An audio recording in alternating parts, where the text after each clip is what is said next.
إما يبلغن عندك الكبر أحدهما أو كلاهما فلا تقل لهما أف ولا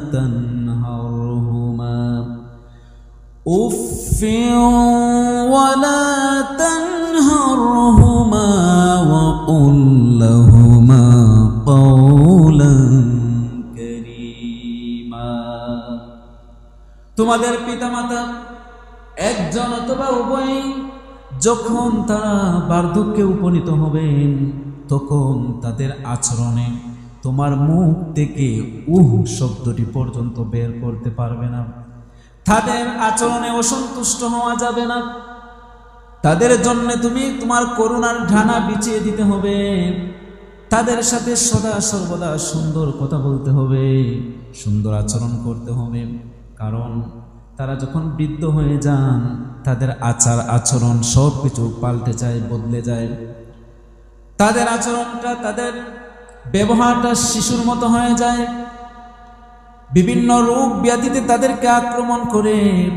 মা বাবা তখন বিভিন্নভাবে তাদের মন মেজাজ খারাপ থাকে।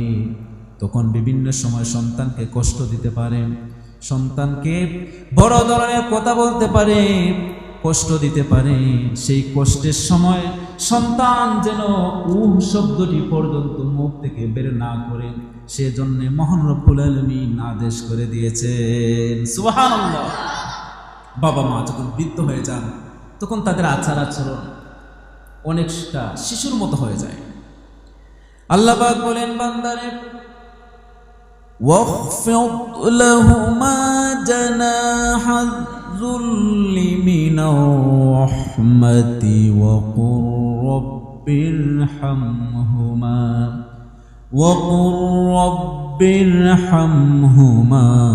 কামা রব্বায়ানি সগীরা। সবাই বলি রব্বিরহামহুমা কামা রব্বায়ানি সগীরা।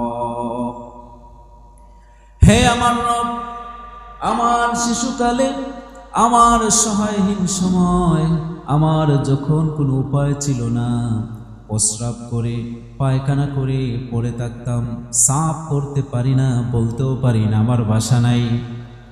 পৌষের শীতের রাতে আমার মা, আমার যাতে কষ্ট না হয়, আমাকে বুকের উপরে নিয়ে মা শুয়ে আছেন। মায়ের কষ্ট হয়, মা সেদিকে তাকায় না, সন্তান যেন কষ্ট না পায়। মা এত কষ্ট করে লালন পালন করলেন। 1 মাস নয়, 2 মাস নয়, প্রায় 2 বছর পর্যন্ত সন্তানকে মা দুধ খাওয়ান। নিজের শরীরটাকে নষ্ট করে দেন সন্তানের জন্য। সারা জীবনটা মা এবং বাবা একটা সন্তানের জন্য তার জীবনটাকে বিলিয়ে দেন। নিজে না খেয়ে, নিজে না পড়ে সন্তানকে খাওয়ান, সন্তানকে পড়ান। এই জন্য আল্লাহ রাব্বুল আলামিন বলছেন, বান্দারে মা বাবার শুকরিয়া আদায় করো। আমার শুকরিয়ার পাশাপাশি মা বাবার শুকরিয়া তোমাদেরকে আদায় করতে হবে। ওয়াহানান আলা ওয়াহানি ওয়া ফিসালুহু ফি আমাইনি আনিশকুরলি ওয়ালিওয়ালিদাই। আমার শুকরিয়ার পাশাপাশি মা বাবার শুকরিয়া তোমরা আদায় করো। সুবহানাল্লাহ। এটা কার আদেশ? আল্লাহর আদেশ। সূরা বনী ইসরাঈলের মধ্যে আল্লাহ রাব্বুল আলামিন এত সুন্দর করে কয়েকটি আয়াত নাজিল করে দিয়ে মা বাবার খেদমত করার জন্য বললেন। পবিত্র রজব মাসের আজকের প্রথম যে খুতবা, সেই খুতবার মধ্যে মা বাবার আলোচনা এসেছে। এই জন্য মা বাবার খেদমত করতে হবে। মা বাবার সম্মান অনেক অনেক বেশি। হাদিস শরীফের মধ্যে অসংখ্য হাদিস রয়েছে। সূরা আহকাফের মধ্যে আল্লাহ রাব্বুল আলামিন ইরশাদ করেছেন, হামালাতুহু উম্মুহু কুরহান ওয়া ওয়াদাআতুহু কুরহা। সূরা আনকাবুতের মধ্যে আল্লাহ পাক বলছেন, ওয়া ওয়াসাইনাল ইনসানা বিওয়ালিদাইহি হুসনা সূরা লুকমানের মধ্যে বলছেন হামালাতুহু উম্মুহু ওয়াহানান আলা ওয়াহান। সূরা বনী ইসরাঈলের মধ্যে বললেন, সূরা আনকাবুতের মধ্যে বললেন, সূরা আহকাফের মধ্যে বললেন। তার মানে হলো মা বাবার খেদমত, তাদের প্রতি সন্তান সব সময় তাদের খেয়াল রাখতে হবে, সম্মান করতে হবে, মর্যাদা দিতে হবে।